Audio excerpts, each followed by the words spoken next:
Hard sports all plays. 365, we're making up plays. You talking the game, get you to the days. We're high in the court, the dime in the lane. Variety topics, living the same. All presentation, sports information. Hitting the airways, taking the nation. Sport all plays, they working your faces. Grace at the field, so tie the laces. Hard sports all plays.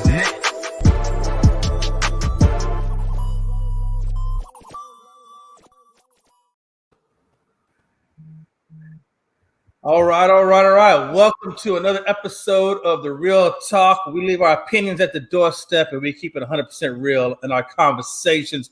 As you can see, we got Tony running production tonight, and then we got Ray from the Bonds Chronicles. And let's say what's up to the people, Mr. Ray. What's going on, everybody? Another enjoyable night. I'm sacrificing watching my team play on the bigger screen so I can be here with y'all. So I'm excited. We're going to get it in. Hey, there's Mr. Tony coming back with us, a fellow Cowboys fan. Say what's up to the people, Mr. Tony. How's it going, y'all, man? This weekend with college, all the big new shakeups, man. And Mike McCarthy is out with COVID. I know that's going to be terrible to say as a person, but as a Cowboys fan, I am ecstatic that Mike McCarthy is not coaching this weekend. I am so happy. Let old Dan Quinn take the reins and see what he can do with this team. No, let me have Kellen Moore. I don't need Dan. Dan got fired. I don't need Dan. Hey, that's all right. Hey, listen, Dan's doing great for our defense, so I'm not mad at it. But yeah, I kind of agree with you. Let Kellen Moore step up in there. I got you. I feel you. Mr. Kenny Moore, say what's up to the people. What's up, everybody? Always great to be on. And, had a good Thanksgiving holiday until the Cowboys tried to ruin it. But, other than that, the food was great. But the Cowboys, not so much. But we here. We still here. Still. I'm not going to lie to you, man. I feel you. I ate that turkey. And about halfway through at halftime of the Cowboys game, the turkey wasn't feeling too good anymore. So I had to switch it up and start throwing back some Hennessy to forget all my troubles. But that's a conversation between me and my 12-step program. So we'll come back to that some other day. All right, hey, let's jump into this, man. Speaking of college, let's jump into this, man. I got Lincoln Riley obviously choked up, talking about how much he appreciated his time at Oklahoma at his press conference. Let's talk about the Lincoln Riley effect. Oklahoma getting ready to transfer up into the big dogs, up into the SEC. And here's the deal. Everybody's jumping ship now. Lincoln Riley left, Rattler's leaving. All their recruits are talking about jumping ship and going someplace else. Lincoln Riley, as much as he appreciated it when he left, pretty much all the hopes of Oklahoma left with him. They're getting ready to go into the biggest conference that there is in SEC. What's the long term? For me personally, I think Oklahoma's about to go through what Texas is going through right now, which is a long purgatory of just subparness until they can right the ship. And because they still know who's going to. Well, have they decided? I don't think they don't even know who's going to take the helm there. So, what do you think, Tony? And then we'll go around the horn. What do you think about the Lincoln Riley effect on what Oklahoma's going to be facing going into the future? I kind of agree. I think Oklahoma's in for a rough, but I think it's good for Lincoln Riley. And I say this because I compare it to what happened with Urban Meyer in Ohio State and Ryan Day. Urban Meyer built Ohio State, and then Ryan Day basically took over. And all of these people up until this Michigan game, those have all been Urban Meyer's guys. Those are all guys that he brought in. Now Ryan Day's guys are starting to move in, and we're kind of starting to see the difference in the styles. Same with Lincoln Riley and Bob Stoops. Bob Stoops, 1999 to 2016, that man was the head coach of Oklahoma. Lincoln Riley steps in. Now think about it. This is the first year where it's all Lincoln's guys, and they've underperformed. Spencer Rattler, he super, super high on him. He benched him, but he never really came out and supported Williams as far as his backup quarterback goes. Now he's out. The number one quarterback for the nation, Malachi? I don't remember his last name, but Malachi decommitted from him. One of the top wide receivers in the nation decommitted from him. So to me, Oklahoma's in for a rough time, but I'm excited for USC. I'm excited for Lincoln Riley because to me, he's going to really have the opportunity like Urban did. You have a chance to go to a program that has been relevant and was prominent for so many years, is now on the total downslide. If you can rebuild that program to what it used to be, then you can solidify yourself as one of the best college coaches, at least in today's game, and probably even in college football history, to take another program and rebuild it back to prominence. Yeah, I agree with you. Mr. Ray, what's your thoughts on that? No, I agree. It's a win for Lincoln Riley, but if you're Oklahoma, like I watched Undisputed this morning, and Skip Bayless was pissed off. And I think you bring in Lincoln Riley to your program, and he took them to another level. They were in the college football playoff. They were competitive.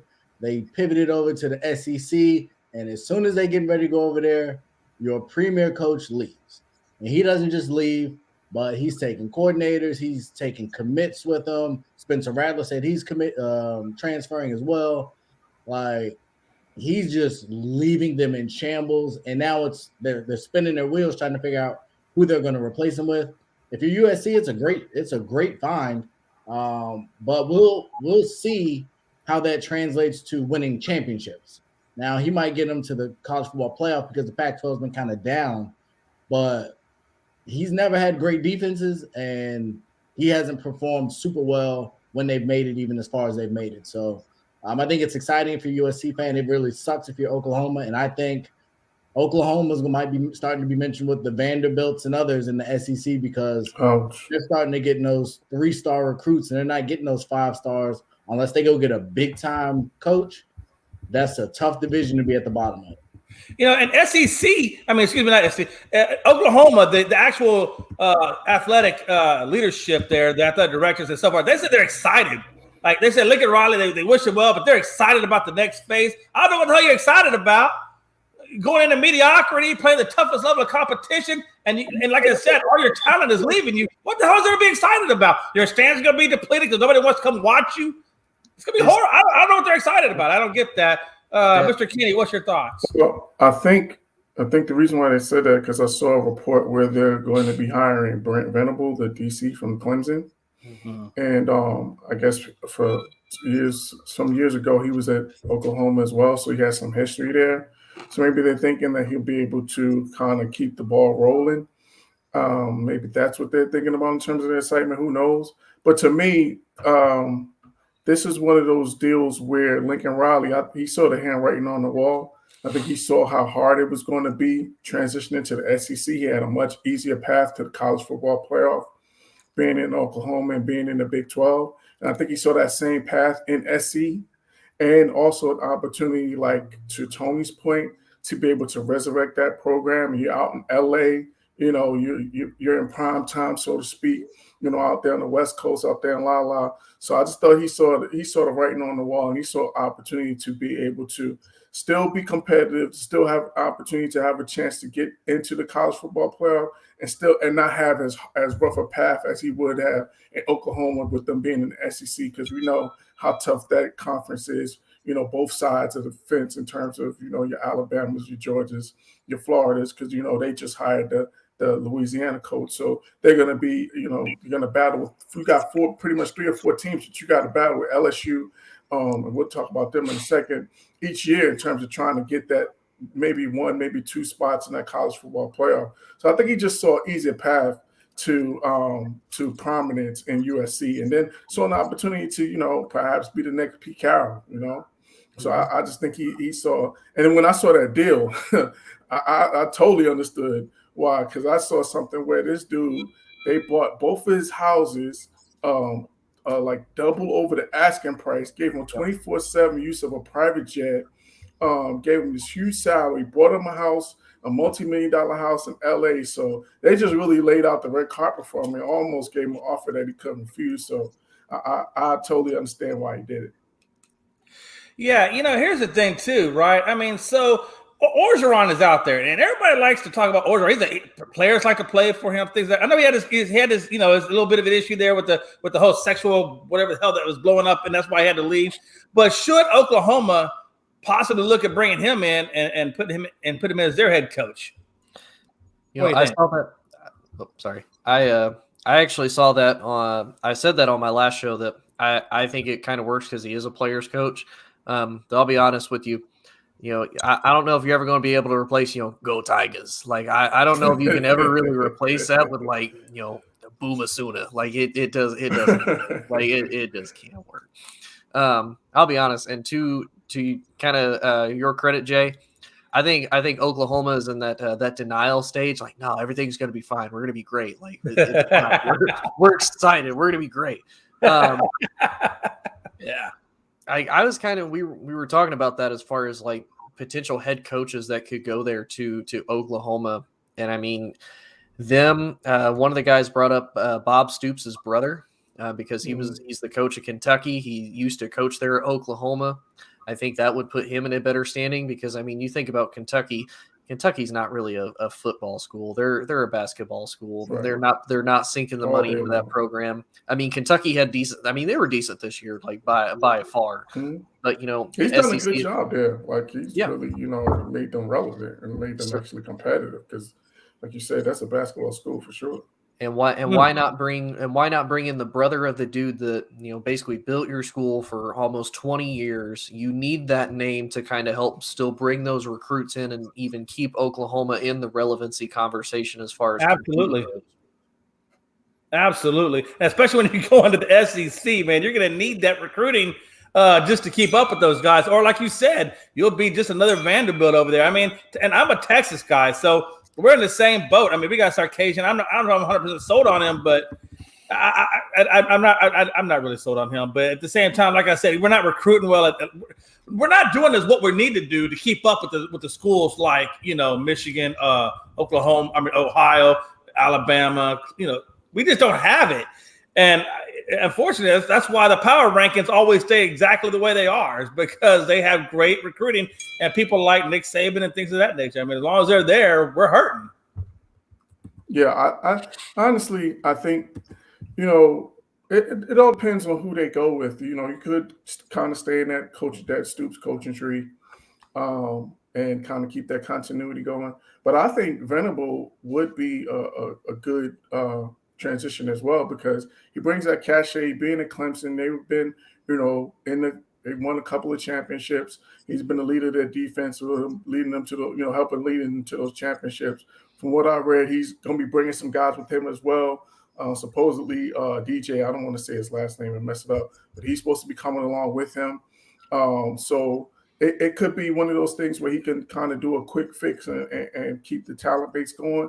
But either way, it's got to be somebody that's going to, to Ray's point, you got to be able to bring those high-level recruits in there. You got to bring those 4- and 5-star guys because at the end of the day, I don't care how great a coach you are. You need talent to win. If you don't have talent, you have zero chance of winning. Mm-hmm. Yeah, I agree with you. Hey, moving on just a little bit here. Let's talk about these college rankings that just came out today. So they got Georgia. I'm gonna tell you something real quick before we get into that. But I'm gonna get it. So you got Georgia at number 1. You got Michigan number 2 at 11-1. Cincinnati at 12-0, and then of course you got Alabama 11-1, and then the 5th you got Oklahoma State at 11-1. A couple of things that kind of bother me about these rankings, guys. I'll get y'all's opinions on this too. A couple of things that bother me about it. Number one, what does Cincinnati have to do to earn the respect of being in the number 2 spot? Why the hell Michigan at 11-1? I don't understand. What does Cincinnati got to do? I mean, that's number one thing that baffles me.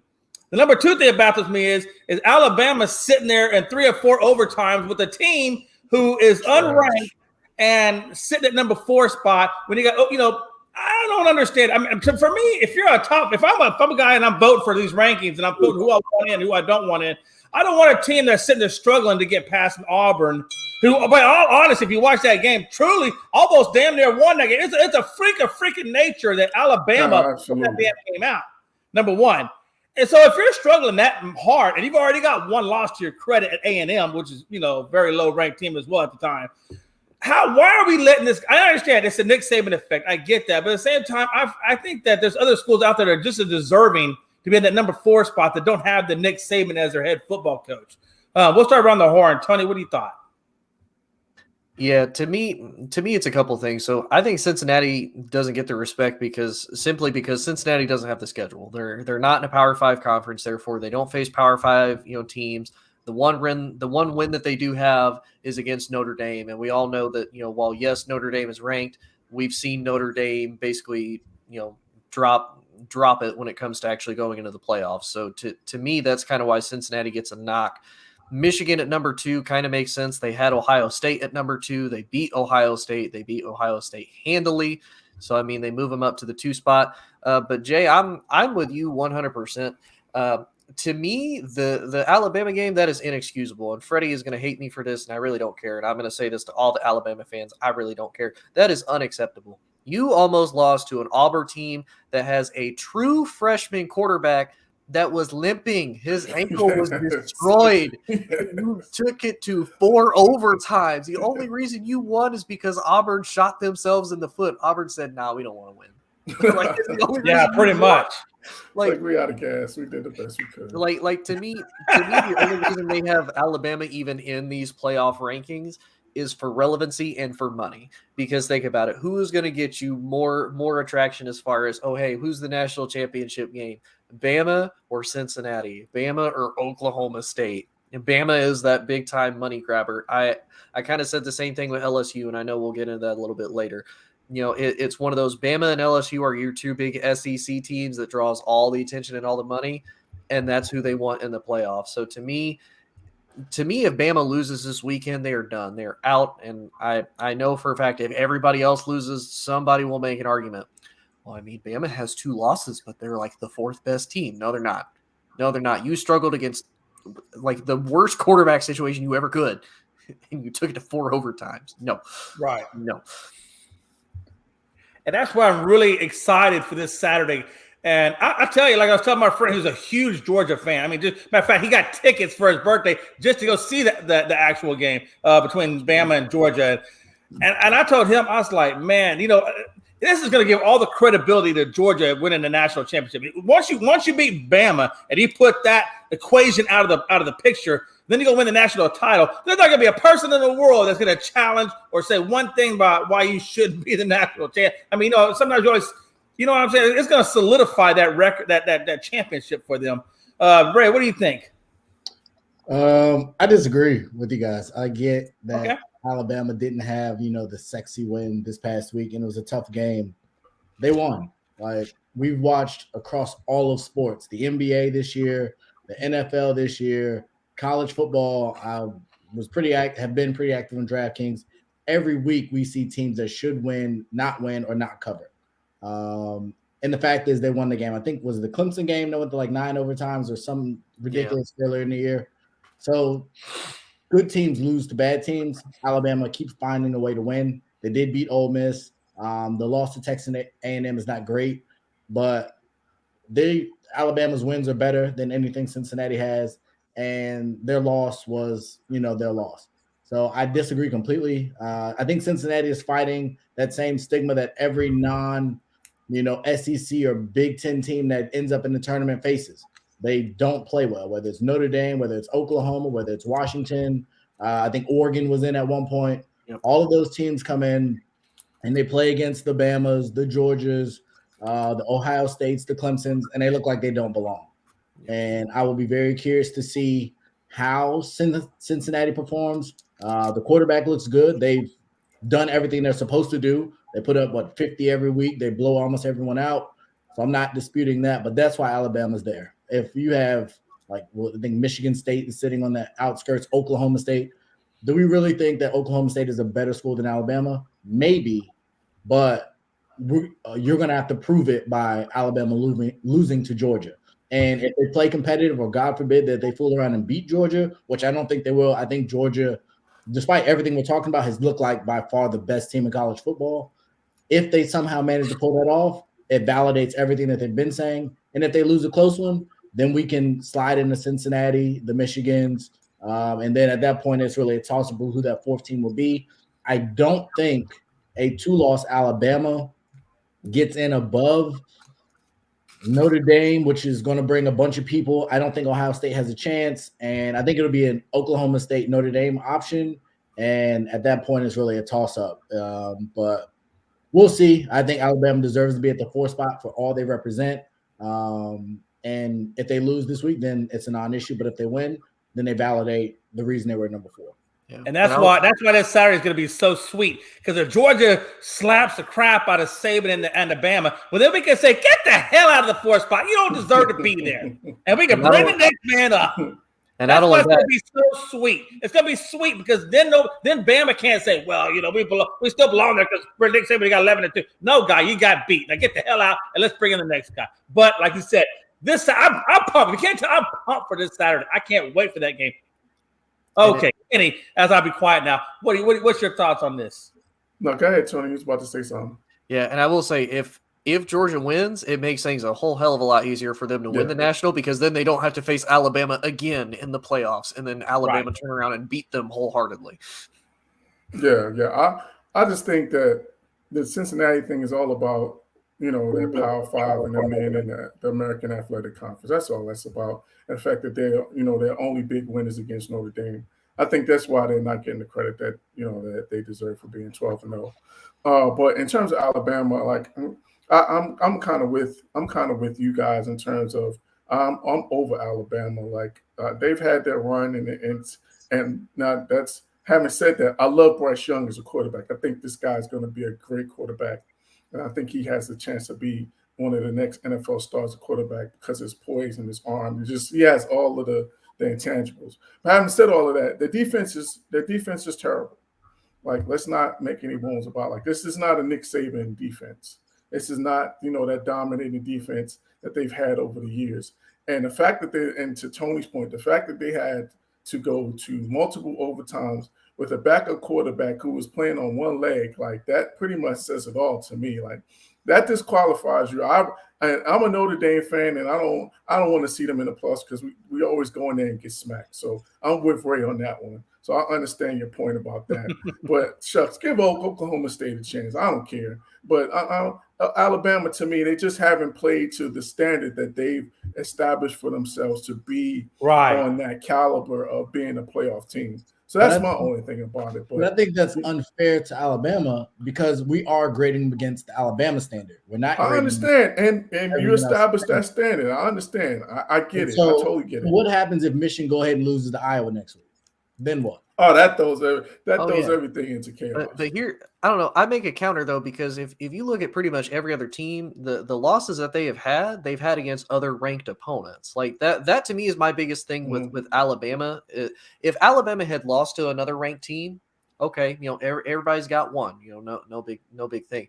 They lost to Atlanta. If you swap that Texas A&M for Ole Miss, I don't think we're having this conversation. Yeah, and then they struggled against like to me, all honesty, the biggest thing that I have an issue with Bama is other than Bryce Young, there's been nobody that has stood out on this Bama team on offense, on defense. Normally we're used to like 4 first-round wide receivers playing on a Bama team. We're used to first-round talent on the offensive line, defense everywhere, and the fact that we saw at least in the Auburn game, we saw the initial right tackle that started, he got benched. They brought in another dude, and then he got benched, and then they brought the original dude back out. So to me, and not only that, that was probably one of the most undisciplined Nick Saban teams I've ever witnessed when I saw that game. When I saw that they had like over 100 yards in penalties, I was like, I feel bad for those Alabama kids. They are in for a rough week with Nick Saban because he's like, absolutely not. But that to me is my big thing is, like Alabama hasn't played up to the standard that I think everybody is used to Alabama, playing to. If they played Georgia like early on in the season, which they wouldn't, and they lost to them and they were ranked, okay, kind of like the Oregon and Ohio State thing, like they lost to each other and they were ranked type thing. But they've lost to an unranked team in Texas A&M, which in the SEC it's hard to stay consistently unbeaten. But that to me is where I have a hard time justifying. Yeah, Alabama, if they have 2 losses, deserves to be in there. Now to your credit, if Michigan loses to Iowa, yeah, Michigan's done. Like Michigan. Oh yeah. To me, Ohio State doesn't need to be in there either, because I know a lot of people are going to be like, okay, we'll put Ohio State in there. No, if you have to have a 2-loss team in, I don't care if it's from the Big Ten, I don't care if it's from the Pac-12, Big 12, wherever. If you have to have a 2-loss team in, you are stretching. You are reaching because then you want games because you want a money thing to attract names. Like you want Bama versus like Ohio State. You don't want like an Oklahoma State that's like 12-1 versus like Cincinnati that's like 12 or 13-0. You want bigger matchup names because that's going to draw you the money. That's going to draw you the interest. But if that happens, then like what then who do you go with? You got to skip because if Michigan and Alabama Michigan loses, like next week, who is the 4? you end up with Cincinnati, Oklahoma State, Notre Dame, and Georgia. That's rough. That is not the 4 that they want. Yeah, that's not sexy. That's not sexy by no means. That's rough. That is going to be brutal when you talk about it. But you know what? Honestly, it's just the big schools. I mean, they're not playing as dominantly as they have. This is one of those years, man, where I can see it happening though, because this has been one of those years where what can go wrong will go wrong. To borrow a Cowboys hater term, but yeah, I could definitely see it happening. Who knows, man? Yeah. Hey, quick NFL update. So Seattle and Washington are both tied at 9 apiece. 20 seconds left in the second quarter. I guess we kind of, I don't know. I mean, I really thought Seattle was going to be a little bit more commanding on it, but Washington's hanging right there with them. Ball control offense. I think Heineke's averaging like 5 yards of completion.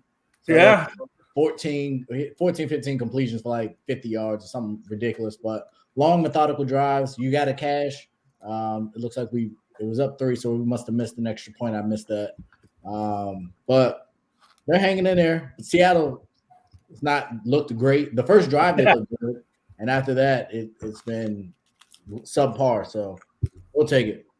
Oh, yeah, we will. All right, so now that we're kind of transitioning into NFL, let's talk about some hot takes.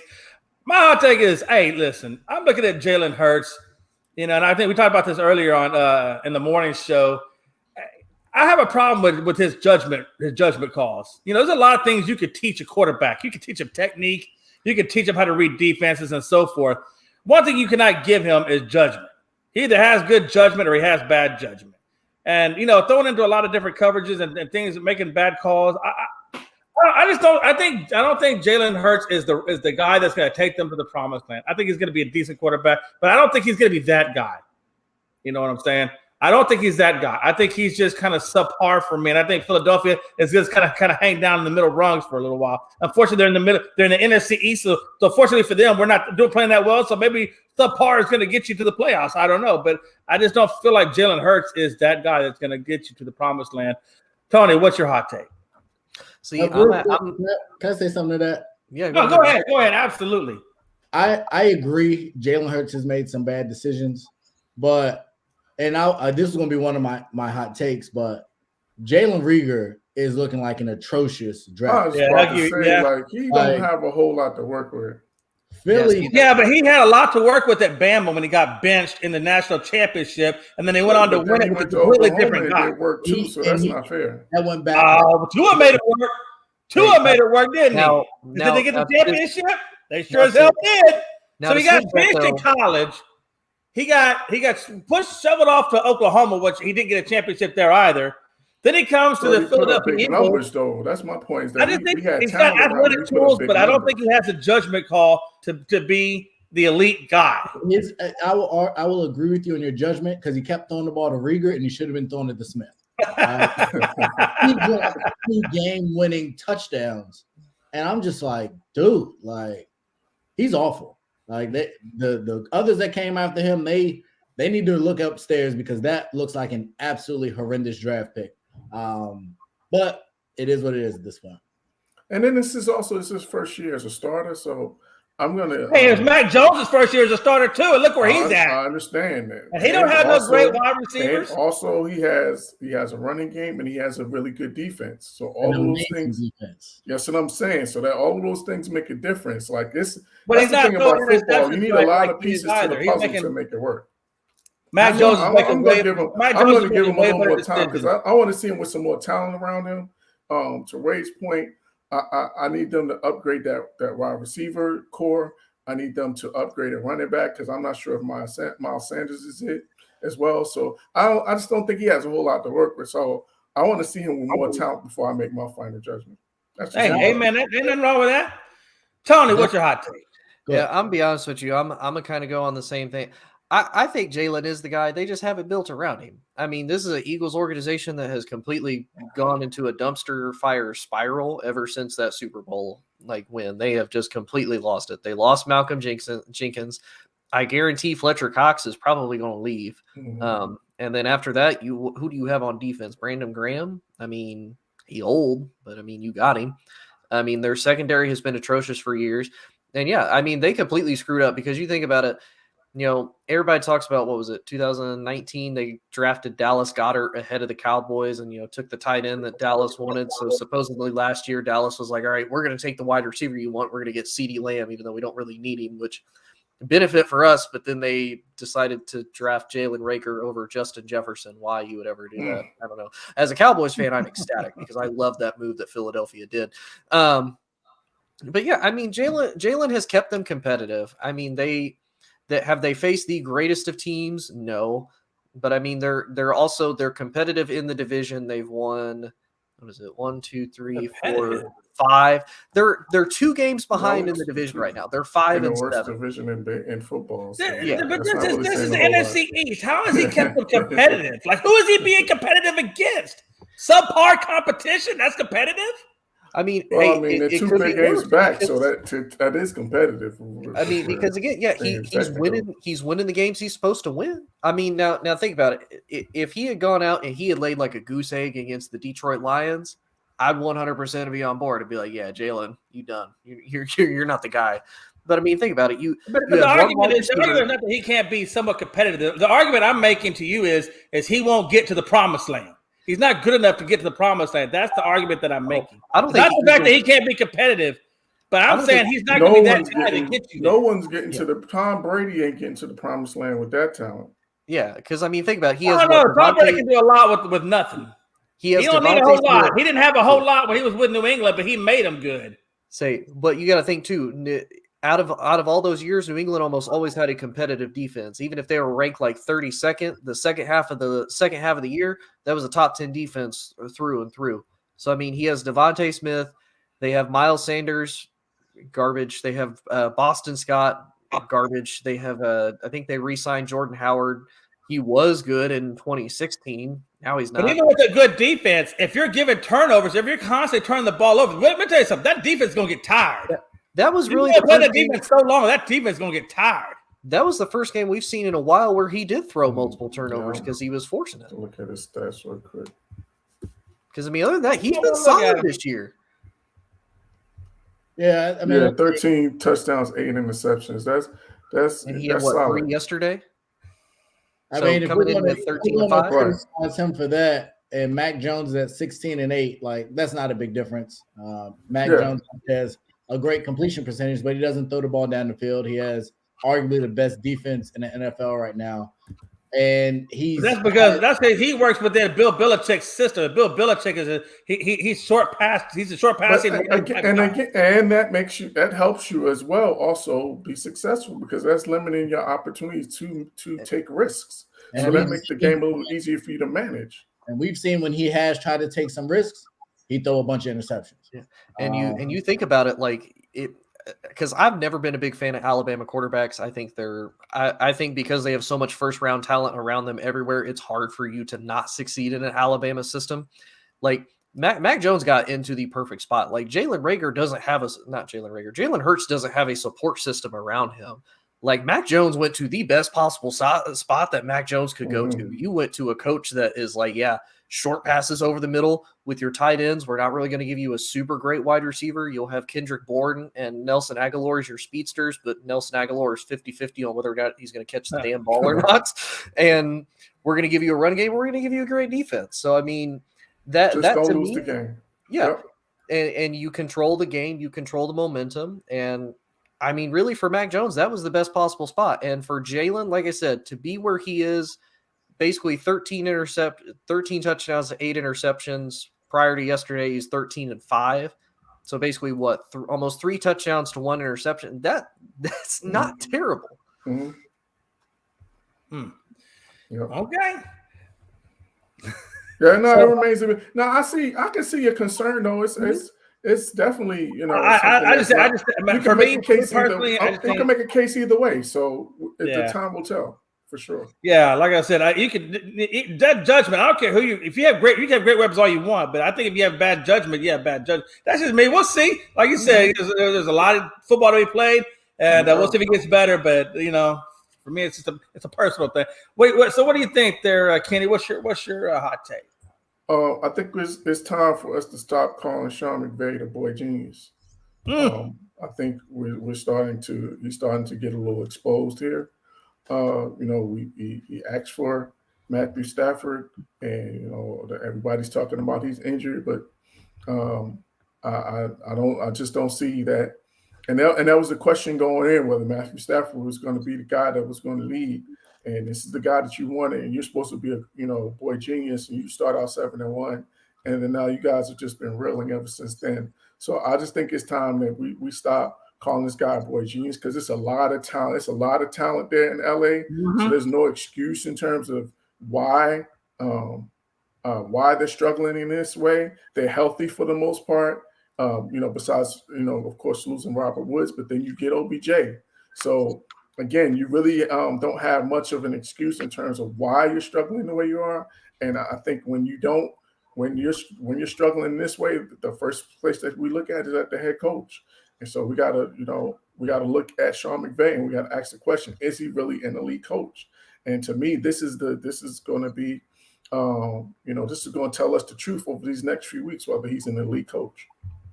Yeah, it's not like they don't have another guy in Van Jefferson. If you ask Van Jefferson, I thought he played quite well, honestly, in that game. So he like you said, he does have a pretty good arsenal.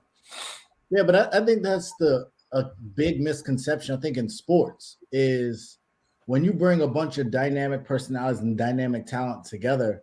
I think if you look traditionally, whether it's college basketball, whether it's pro basketball, it doesn't work. It takes a special skill as a coach to bring them to make those talents work. But the people got to mesh. And absolutely, that's what I mean. Yeah, it's great in Tampa Bay because you have Tom Brady there, but that could be a disaster with all those different personalities. And you had Deshaun Jackson, then he left and went to Vegas, and he looked pretty good the other night.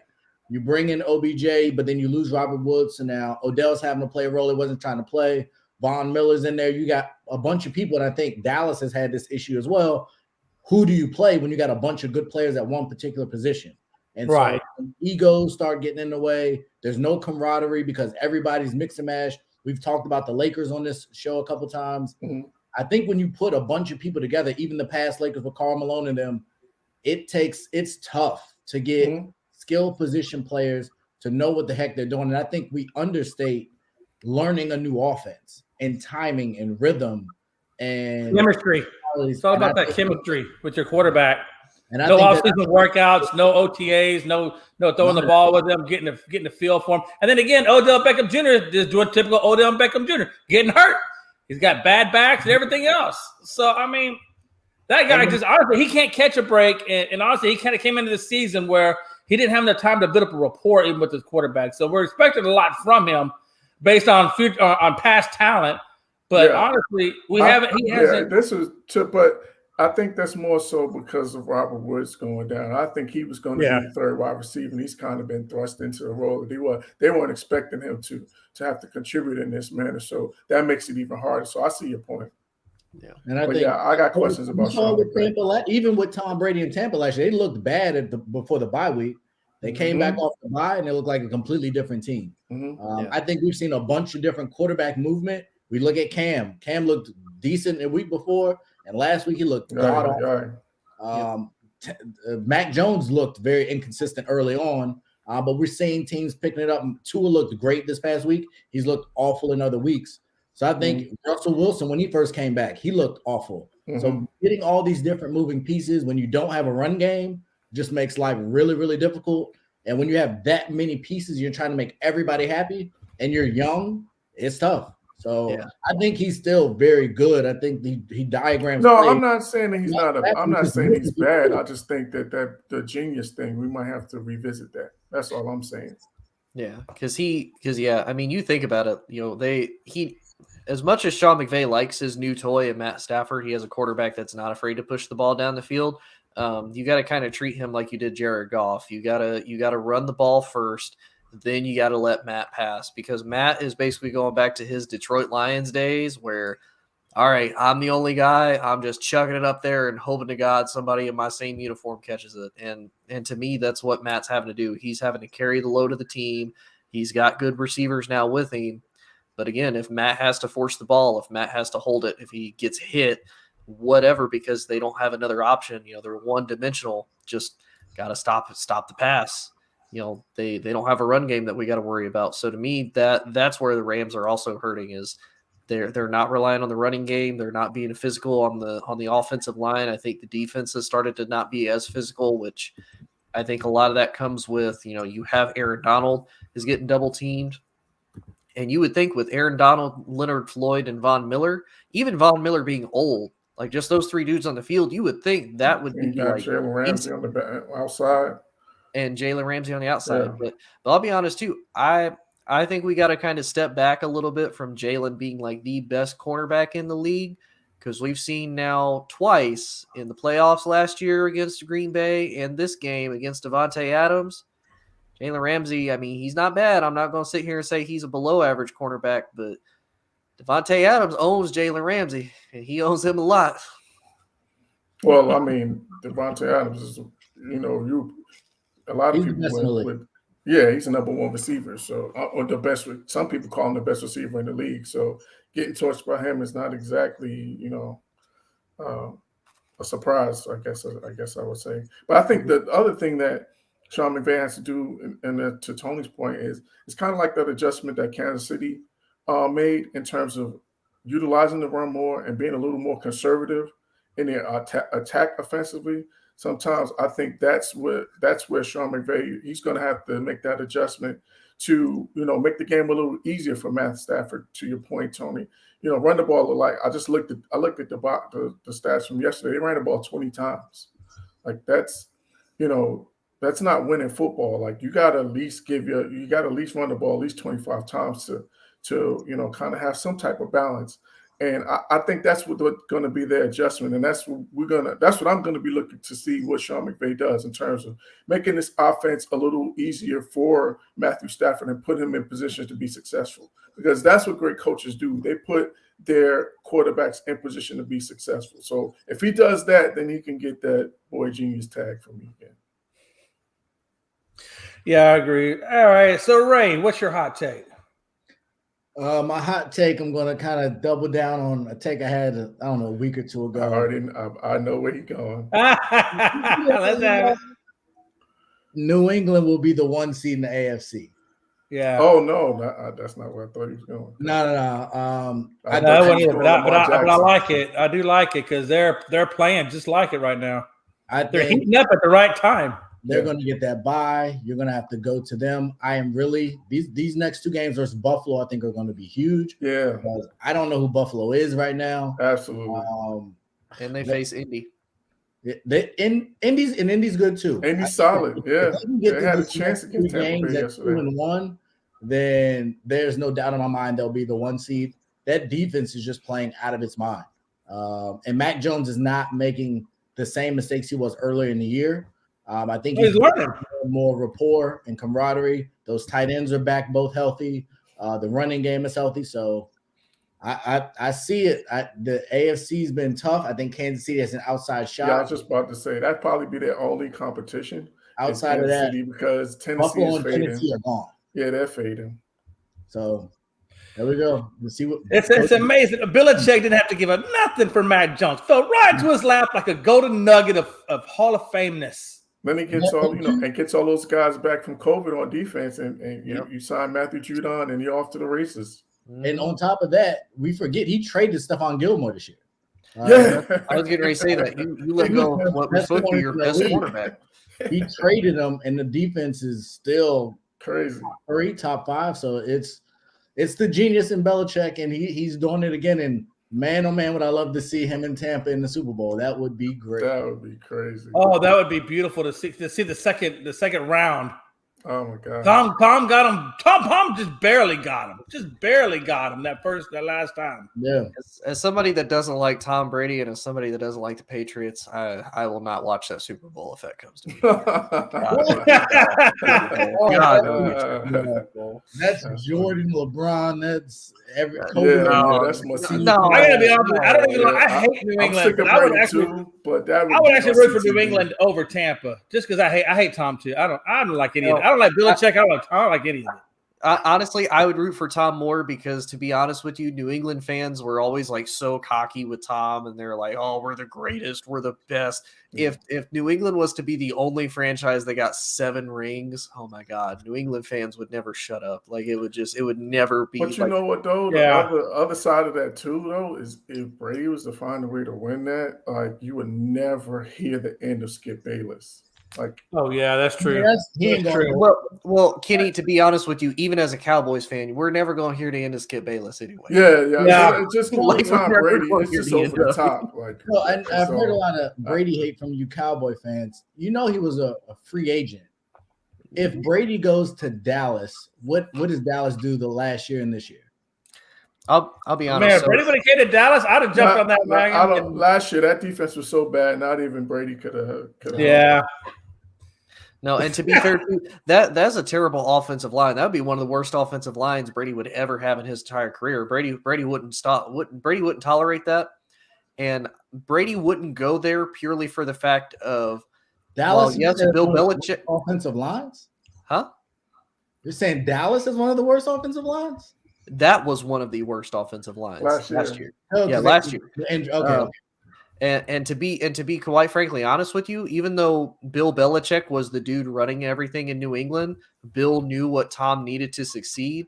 Tom kind of has a little bit of pull now in Tampa Bay, even with Bruce Arians and whoever the general manager is. Of course, yes. Jerry Jones calls all the shots. Tom Brady was way too big a personality to really? go to Dallas. Jerry Jones ain't having that. Like he wouldn't have. He's too big of a personality. He would rain on Jerry Jones. And to be honest with you, even though Dallas has never retired a number officially, I don't know how big of a fan Jerry would be even giving Tom number 12 for like 2 years. Yeah, but he is in the Ring of Honor, so that's kind of one and the same. Yeah. Just kidding. I'm still crying over the day that when Jimmy Johnson left. Yeah, I get it. That was the worst decision in Jerry Jones' history. It's been a long time. When he let him go and we brought in Barry Switzer, I was like, damn. But I mean, we'll get one more Super Bowl just on what Jimmy had given us, but after that, it's over. He got one. Yep. It's been all downhill. All right. Hey, Tony, what hot take you got? You got any hot takes on this one before we move on? I don't really know. We can move on to the next topic. Now, the next topic is talk about this Monday Night Football and the lack of offense. I mean, honestly, both quarterbacks are throwing for about 120 yards. The only thing that separates the two is Heineke has a turnover, and I believe that turnover turned into a pick six. Then that's really about the most eventful. I think they have about 62 yards. Washington has about 62 yards rushing, and Seattle has barely like 10. So, or they have 17 yards rushing. So, as you can see, there's no Chase Young on defense for Washington, and Seattle really has no defense right now, other than Wagner and maybe Adams in the safety position. So, I mean, you're seeing a very pedestrian Monday Night Football game. I really just kind of hope Seattle can grind this out. It's 9-9. I just want to see why. I don't want to see anybody try to get further up on the Cowboys because we're already having our own issues. What do you think? What's your thought process on this Monday night, Tony? Yeah, it's one of those. I honestly expected the Seahawks to come out a little bit better. And I say that because Russell Wilson's first 2 games back, he had to face the Packers and he had to face the Cardinals. Packers defense was solid, is starting to click on all the right times. So rough first game to come back to. Then he has to face division rival in the Cardinals, the number 1 seed, at least for the NFC side. So to me, I thought Russell Wilson would bounce back for sure. Even if the Washington defense lived up to the preseason expectations of being a elite unit once again with all the pass rushers, all those good linebackers, the secondary was always a question for Washington. And I thought for sure with that, even the Seattle offensive line isn't great, but it's not terrible. I thought, okay, Russ will get a little bit of his groove back. He's got DK, he's got Tyler. He'll be able to take advantage of that. And so far, unfortunately, that's not been the case because I thought for sure Russell would come back and have a little bit of a better game. And to be honest with you, too, I didn't think it would be this close because Washington's offense is just such a big question, even when their defense is solid. Like to me, the only big player that Washington really has that's consistent is Terry McLaurin. Like Antonio Gibson, not terrible. I'm not trying to trash talk Antonio Gibson or anything like that, but I mean he's okay. Their offensive line is kind of banged up. They're in and out. I don't know if Sheriff is actually playing or not. And I mean, other than that, with McLaurin, who's the opposite guy on the other side of him? I mean, Taylor Heineke, for as much as I don't really care for that quarterback situation, I think Taylor's the best quarterback they have. I think he's actually better than Ryan Fitzpatrick. I think Fitzpatrick he's more of a risk taker than Taylor is. Like Taylor will be a little bit smarter, a little bit more of a game manager with it, whereas Ryan Fitzpatrick's just throwing it to throw it because why not? So to me, I thought it would be significantly different, even with Seattle's defense being garbage. But I think Seattle will still come out to win it, but we'll see. All right, Ray, what's your opinion of this game? It's pretty much what I expected. Both teams have struggled offensively really all year. I think from what we've seen, it's kind of par for the course. Taylor, he does some really good things, and then he'll just make some really dumb plays at very inopportune times. The fact that the score is 9-9, I think, is indicative of that. And one of it was a blocked extra point they got returned for 2 points. I was trying to figure out where them 2 points came from. Yeah, so it's just been kind of a mess of things. I think it will come down to the end, just because I think both offenses are really bad in the red zone, so they typically don't cash, and neither team really runs the ball great. So you're relying on quarterbacks to make plays, and I don't know. Russell Wilson just hasn't been Russell, and I didn't know what to expect with the tumultuous offseason, but I just don't see the same Russ from years past. And I don't know what's going on, but I just don't see that guy. DK had some drama. He was talking trash to Shannon Sharp. He hasn't looked super great.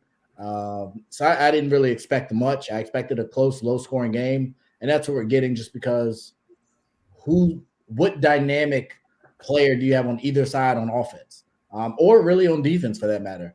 So it's kind of a ho-hum collection of talent, and I think we're seeing that in the score thus far in the game.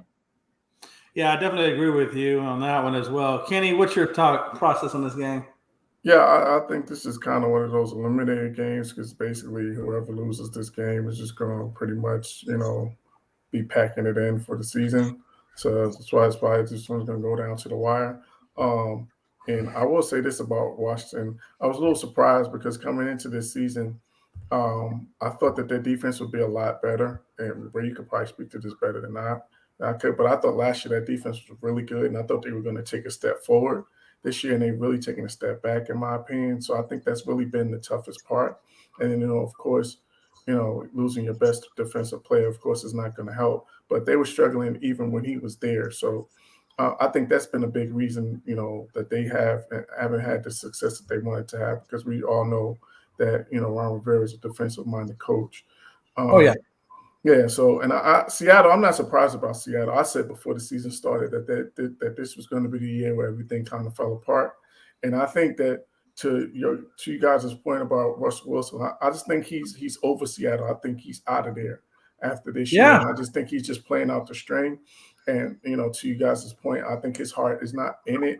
He's not all in for Seattle. So I think it's reflecting in his play, so to speak.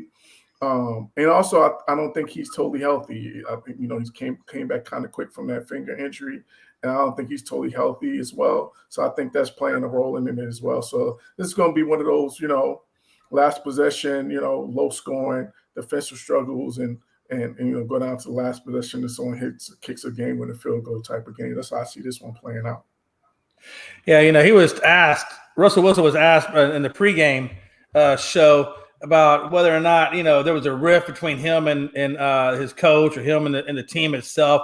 He kind of said he kind of laughed it off a lot, kind of put his head down, laughed it off, and then kind of said he loves Pete Carroll. Get the typical media response to not cause the issue. Not going to say anything roughly. But damn good and well, he's like you said. Hey, there is a rift. They're losing. They're 3-7. He's been injured. He came back, and they just don't have a whole lot there to work with.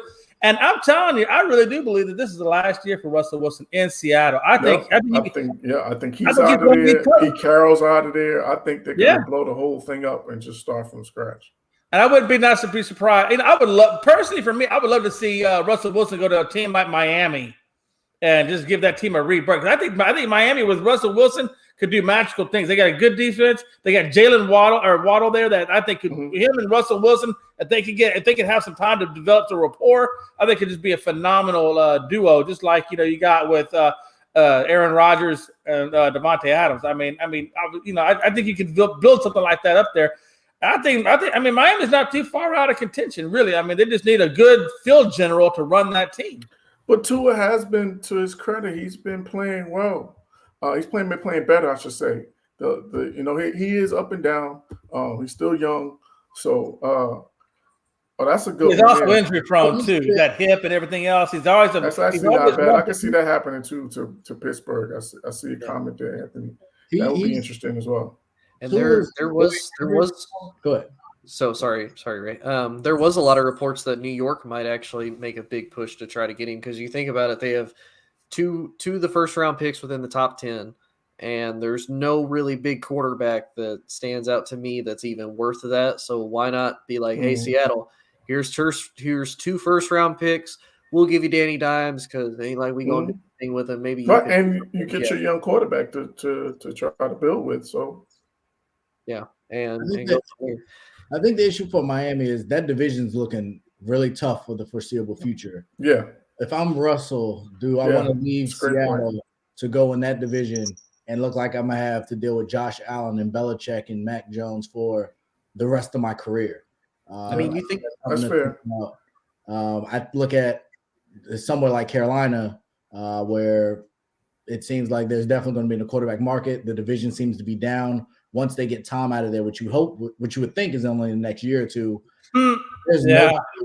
there's nobody in that division that you really think about outside of that. Do you think it's New Orleans maybe? Yeah, possible destination. That depends on how invested they are still with Winston. I think they still kind of like Winston on his youth. But I think that Hill contract, although it's team friendly, I just don't know if I'm one of those kind of quarterbacks if I want to go there with that. Like go there splitting snaps and him take when Drew Brees. Yeah, I get it. I don't think a lot of your premier quarterbacks are going to sign up for that. And but it's possible though too that if Sean Payton has a quarterback like Russell Wilson, that he kind of scales back that whole package with Taysom Hill and makes him more of the the slash type of guy where he's just running and receiving and he's not playing quarterback at all. And plus, to be honest with you, if anything, if I was Russ, I would take the AFC East over the NFC West right now. Because, think about it. You go from – you really only got to worry about the Bills and the Patriots. You don't have to worry about the Jets. You had to worry about the Cardinals. You had to worry about the Rams. And occasionally you got to worry about the San Francisco 49ers. But even when the San Francisco 49ers are at their worst, they are not the New York Jets. So, true. Really, you go to kind of an easier division. Can get a real quarterback, and that, Russ is, has played at Stanford. If they can get a quarterback in San Fran, I don't think Jimmy G's the guy.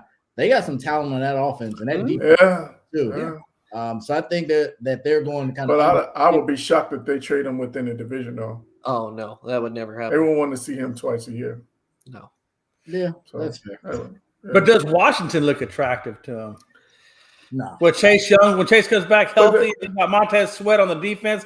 And then you got McLaurin, he can throw the ball too. I'm about to say I like McLaurin, but their running game is the running game, and then he doesn't really have a solid number 2 option. Like defensively, that's why I would almost see Miami more, because Miami at least does have the defensive potential. Like we've seen them have the potential with it.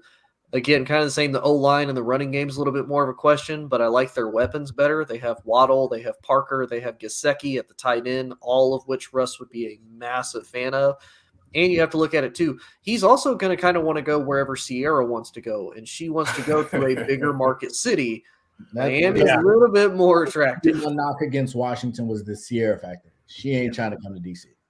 DC's great. I was I thought Miami looked pretty good to me for him to go to Miami. I feel, But if you pick between DC and Miami, we know which one she's picking. Yeah, she going down to South Beach. No doubt. Stationed in DC for 5 years. I don't exactly miss DC at all. Yeah. I don't know. Hey, listen, I lived in DC for a while. I like DC actually. It ain't Miami though. Yeah, it ain't Miami. It ain't Miami. I mean, hey. But I like the seasons. I do like the seasonal change. Whatever. It is what it is.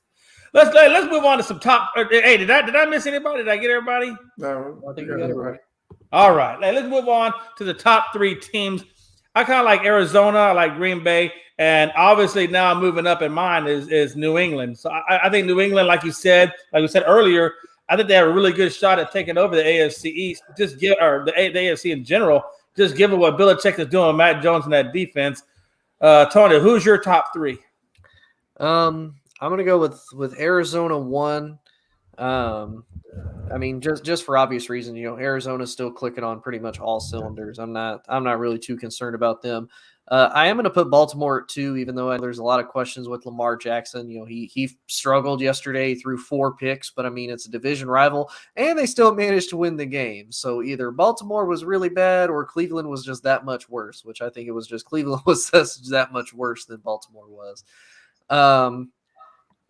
God, this is where it gets hard because I have to start mentioning teams that I do not want to flip and mention at all. And you know what? Just for Freddie's sake, I'm not even going to do it. I'm going to probably put the Patriots at 3. And I say that because I'm not completely sold on the Patriots yet. Because when I looked at their previous schedule, they didn't really beat anybody that's like a super contending team in this 6-game win streak. They beat the Chargers, they beat up on the Falcons, they beat the Jets again. They've beaten a few of these teams, and they beat the snot out of the Browns. I mean, they really haven't beaten anybody that kind of stands out to me as like a commanding win. Kind of like Ray said, it'll be interesting to see how these next few games go with Buffalo, Indy, then the Jags, and then at Miami, which they have a history of doing really terrible at Miami. I could see them finishing like 10-7, 9-8. At the worst. So I'm going to have them at 3. At 4, I'm going to probably put I think I'm going to put we're just doing top 3, Tom. Oh, just top 3? Okay, cool. Mm-hmm. Yeah, top 3 is going to give you the top 25. Oh, yeah. No, I won't give you top 25. He was on a roll. I was going to give top 5, but I was going to struggle. I was going to struggle at 4 because the Packers are staying at the 5. I refuse to put the Packers any higher than 5. I absolutely refuse. It does not exist. And Freddie can hate all he wants. The Packers being anything above the 5 seed does not exist for me. Absolutely not. Absolutely. All right, Ray, what you got in your top 3, buddy? This is kind of a tough thing for me, but I gotta talk about what I see. So I'm gonna go 1. I gotta go Green Bay. That defense is looking amazing. Aaron Rodgers is figuring it out how to get it done. Adams has been out. Jones has been out. Linemen have been out. I don't know how they keep doing it, but they keep doing it. Arizona's really fallen off for me. I haven't been impressed by them in the last probably 5 or 6 weeks, even though they've played relatively well. So I'm going to go 2, Tampa. Tampa's still a 2 for me. They figure it out. I think they will continue to get healthier. They just lost another corner this past week. Leonard Fournette looked amazing yesterday all of a sudden. So I don't know where that came from, but they're still doing this without AB. I think we saw what they can be with Gronk back, and they'll just keep getting better. And then finally, I got to go New England. I don't love Matt Jones, but I think he's in the right system. He's making the right decisions, and that defense is keeping him in every game. So that's my 3. And to comment to Dale, I don't like Aaron Rodgers. I was married to a Packers fan. Keyword was married to a Packers fan, so I have to root against Me the too. team. Hey, listen, if I hear the word cheesehead one more damn time, Right. You know what? That was a day that I loved it. Because let me tell you something. When the day I divorced her, I burned everything in the house that had any relevancy to the Green Bay Packers. Exactly. Let And to the be hate honest with flow you, from whether guys. whether Let Freddie the ever hate wants to flow. admit it or not, Freddie is a closet Green Bay Packers fan, so therefore I just have to go against it. So that's why I have Packers hate. I promise. That's the only reason why I have Packers hate. I am not an Aaron Rodgers fan. I think he has come up so small in so many big moments, but they're getting it done this year. So I got to give it to them until they start losing. They're the best team in the league right now to me. All right, Kenny, who's your top three? So I got Arizona at 1 because I think they're still finding ways to win even without Kyler Murray, with him being down and D-Hop being down, and they're still finding ways to win. So I got to give them credit for that. And they've been the best team consistently, I think, over the entire NFL season thus far. So I'm gonna give them number 1. Number 2, I'm gonna go. Oh man, this is tough. I got like 3 teams for 2 spots, so this is really hard. So I'm gonna go. I think Kansas City is on there. I think Kansas City. We're forgetting about Kansas City. I think they're going to go on a run. I just got a feeling in my gut that they're going to go on a run. So I'm going to put them 2, and then I'm going to put Green Bay number 3 because I still got questions about Tampa Bay's defense. Yeah, me too. Honestly, yeah. So that's my only concern, and the fact that they Indy really had a chance to pull that game out. And Tampa Bay made some plays down the stretch. Leonard Fournette had, again, to Ray's point, had a big game. So I think offensively, Tampa Bay, they can score with anybody. I still have some questions about their defense. So I'm going to go, I'm going to go, oh, man. Yeah, I'm going Arizona, Kansas City, and Green Bay. Yeah, there was a comment just a second ago asking about why none of us put Tampa Bay in there. And I think you answered it pretty well. Look, Tom is Tom, no doubt about it. But I can't buy into their defense. I think their defense is suspect. Yeah, I think that's the only question. But for you guys, outside of Packer hate, how are you having the Packers who beat the Cardinals below the Cardinals? So I can tell you why. So in Arizona. Right. So here's my thing. It's kind of like most teams. So when you lose your starting quarterback, like you're 9 times out of 10, you're probably going to lose the game. Like, that's my point. Like that. Everybody has a game that they lost. Without their 2 best weapons. But this is where I have to criticize Green Bay a little bit more. Yes, they went into Arizona and they beat Arizona, without Devontae Adams, without a lot of their big play guys. Green Bay lost to a Vikings team that is the Vikings. Like they're up and down. Yes, it's a division rival, so it's a little bit more competitive. This is the same team that Dallas, for all the struggles that Dallas has had, Dallas beat with basically a rookie backup quarterback that like never took a snap, and Aaron Rodgers struggled. To me, when you take Aaron Rodgers out of the equation, the Packers is one of the worst teams in football. Matchup to matchup, they are one of the worst teams of football. The only 2 bright spots that they have is Devontae and Aaron Rodgers. That's the only 2. And to me, they're very one-dimensional. Well, I'm not going to say that because I think that their running attack, that 2-headed monster they got a running back, is really good. It is. Defense has been playing better, although they gave up 28 points to the Rams on yesterday. But their defense has been playing better. So that's really, to me, that's why I put them over. That's why I have them over Tampa, because I think their defense is better. And again, to Tony answered it, the reason why I have Arizona at 1, because 1, they got the best record in the league, and 2, because they've still found ways to win without their starting quarterback. So that's why I got them over. And to Coach's point, because Coach always points this out that Green Bay has a good coach. No, Mike McCarthy looked like a great coach with Aaron Rodgers. Mike McCarthy looks like a great coach with Dak Prescott. LaFleur looks like a great coach because he has Aaron Rodgers. I'm gonna give him some credit though, because they were still competitive with Kansas City that game when Aaron Rodgers was out. That was a close game. So I'm gonna give him a little bit. I'm not Dan Orlovsky saying he's a top 3 coach in the league. I think that's a bit of a reach.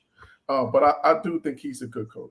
Aaron, I don't know with the Packers. My problem with the Packers too is they don't have their running game is horrible right now. Aaron Jones only has 563 yards, 19th in the league, and he had 23 yards on 10 carries today against the Rams or yesterday against the Rams. Yeah. And I'll be honest with you, sold on Aaron Jones. I don't think they have. I like AJ Dillon though. He runs hard. I like AJ Dillon. And I'll be honest with you, that defense is so suspect because it's only going to take one team to figure out that defense. Like that defense is always suspect to me. That was the issue I've had with them for the last 2 years. The defense looks really good at one point, and then it kind of starts to get to the end. That defense looks like garbage. And that to me is why I can't do it, because right now is Packers defense hot? Yes. Give it about another 6 weeks. City are in the same position. They both have suspect defenses. Oh yeah. But and that Minnesota team should have beat Arizona. Just so we're clear. Oh, 100%. They should have. All right, we're gonna move on now. Let's move on to somebody else that I'm kind of curious about. Cam Newton. Is he done? Is Cam Newton done? Me personally, I think he's done. I just don't think he has it anymore. I think he's a good backup now. I just don't think he commands it anymore. I don't think he has the same command as he had back in his younger days. Tony, what do you think? Is Cam Newton done, or is he just on bad spots?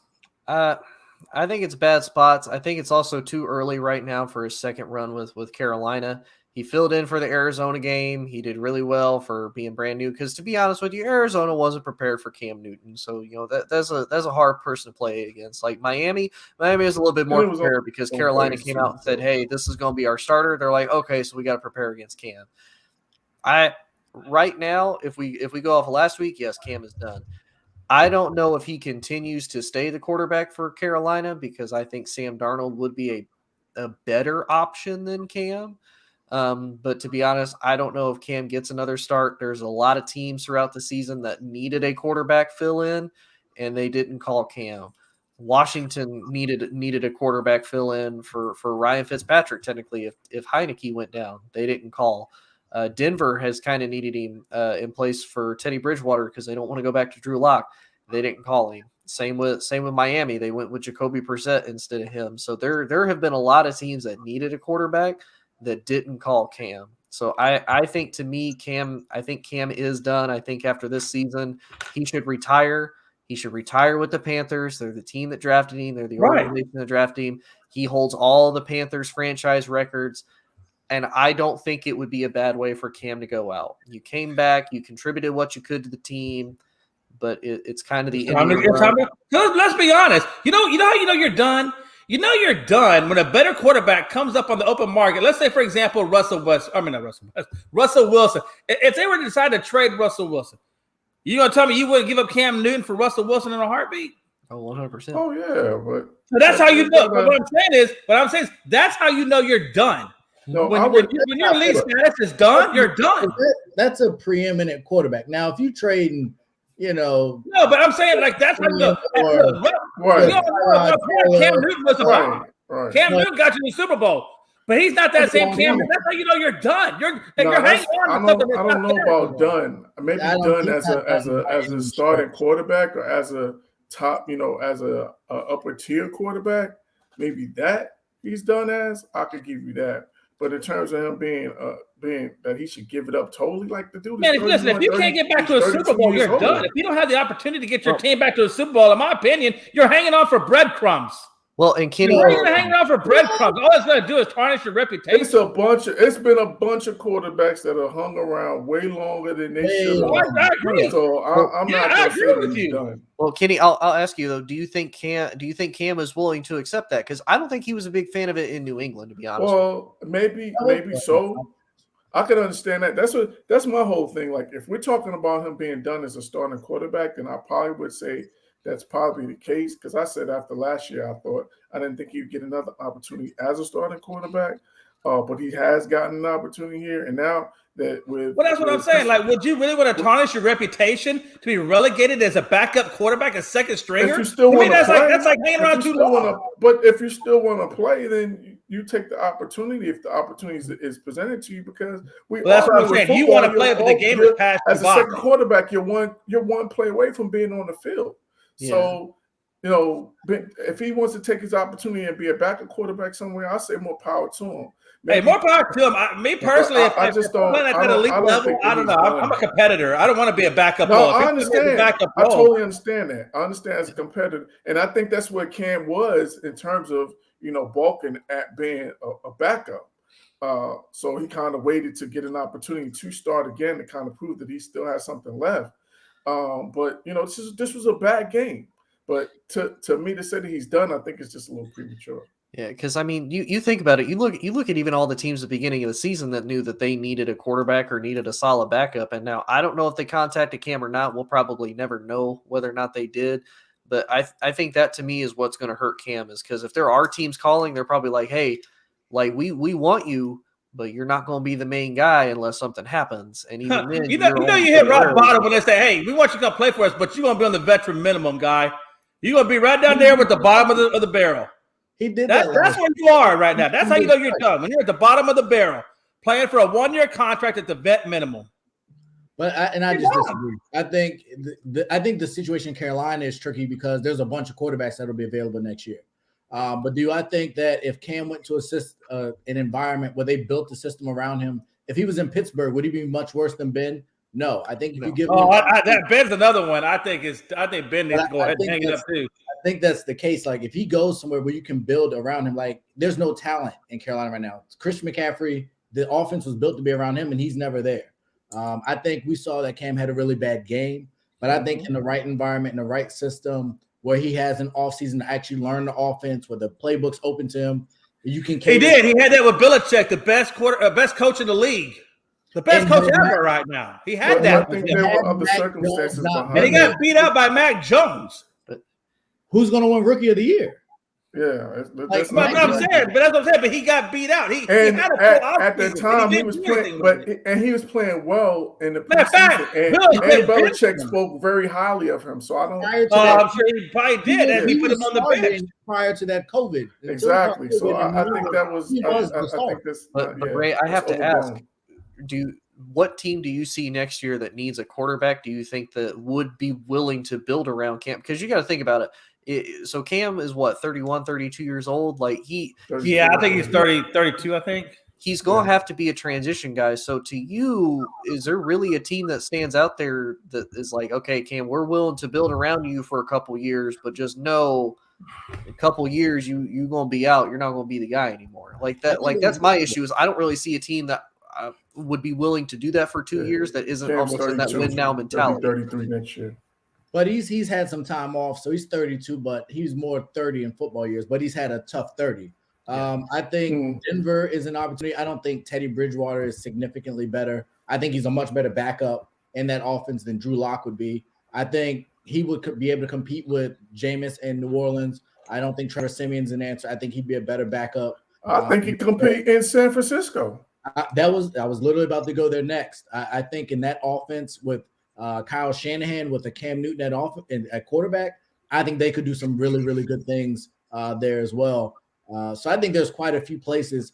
For what it's worth, he could replace Russell Wilson in Seattle when he leaves. I think there are a bunch of different holes. It'll just be curious to see how everything moves. Green Bay might need a quarterback next year. He's played in New England. He's shown he can play in cold weather.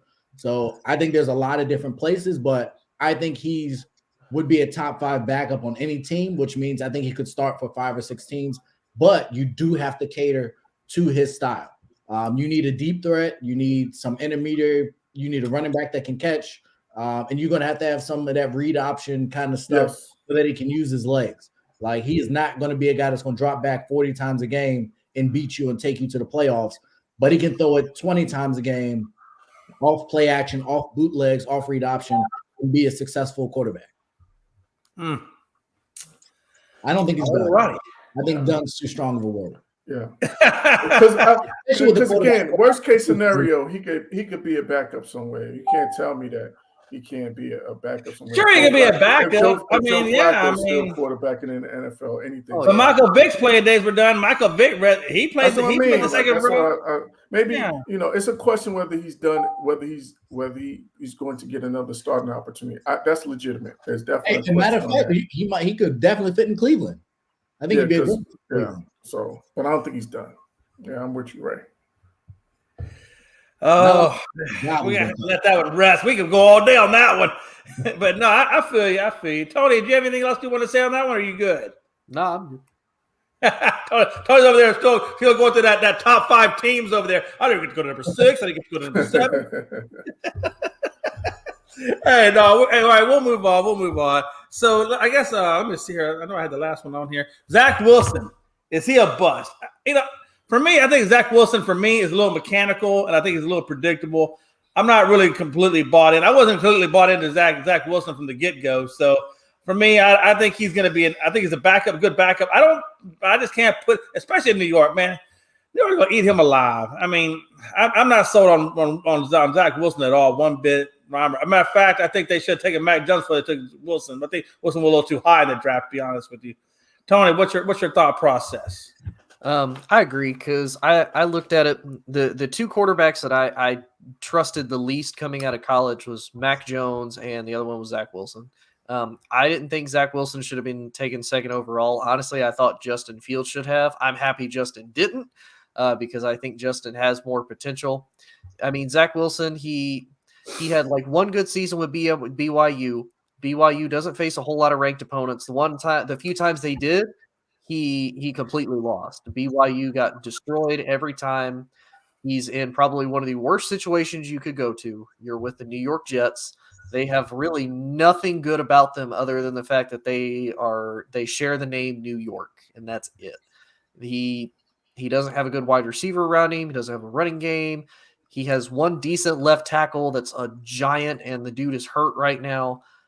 To me, it kind of reminds me of the Blaine Gabbert situation in Jacksonville. They literally threw this kid to the fire, and they said, try what you got. If it works, cool. If not, is what it is. I think he has 2-3 years. I think it's another Sam Darnold situation where if the kid is talented and has potential, he gets burned out. He learns from a terrible system, and then he either ends up being a career backup or he gets traded and somebody else tries to reboot his career. But right now, I think it's a little too early. But looking at it right now, I think Zach Wilson was a reach. Don't think he's a bust, but I think he was a reach.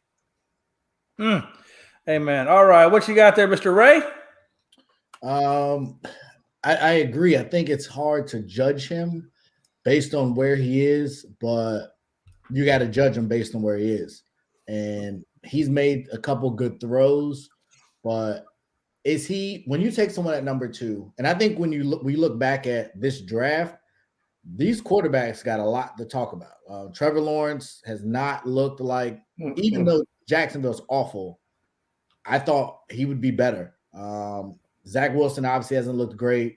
Trey Lance hasn't really got a chance to play. So really, all these quarterbacks that came out this year, I think we're going to have to look at them a little tougher in maybe 3 to 5 years. But I just don't see. I don't see it. I don't see where he goes, that he can walk in and be the starter. I don't see the talent. Now he's starting to get beat up, which also is something that you don't want to do or have at that position. So I think this is on ownership and management. They know that team sucks. You should not have put him in this position. I don't know why teams, and it's a lot of teams do this, they feel so pressured to win now when you know you don't have a win now team.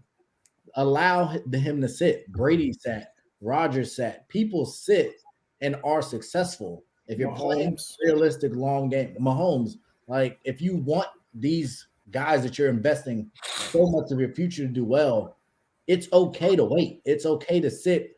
Bring in the Brian Hoyers. Bring in, those guys that'll help show them how to play the game, show them how to be a professional, and protect them from getting their heads beat up until you can build, whether it's through free agency and going and getting linemen like Cleveland did. I think Cleveland's done a great job of building around Baker. Baker just hasn't got it done. And I think the Odell thing kind of threw a wrench in it because for a while they went on a nice little run. But yeah, I think he has some talent, but I don't see him being worthy of the number 2 pick. And I think he's going to have maybe a long career if he's smart and he's a good backup, but I don't think he's a starter in this league. Yeah, I don't think so either. All right, what you got there to wrap it up, Mr. Kenny? Yeah, I'll be quick. I just think the race point is we talked about this with New England. You have to put guys in position to be successful. You have to, surround, especially with young quarterbacks, you have to surround them with talent and give them an opportunity to be able to be successful. And I think this was the perfect scenario to where that this kid first year because they don't have the skill position talent.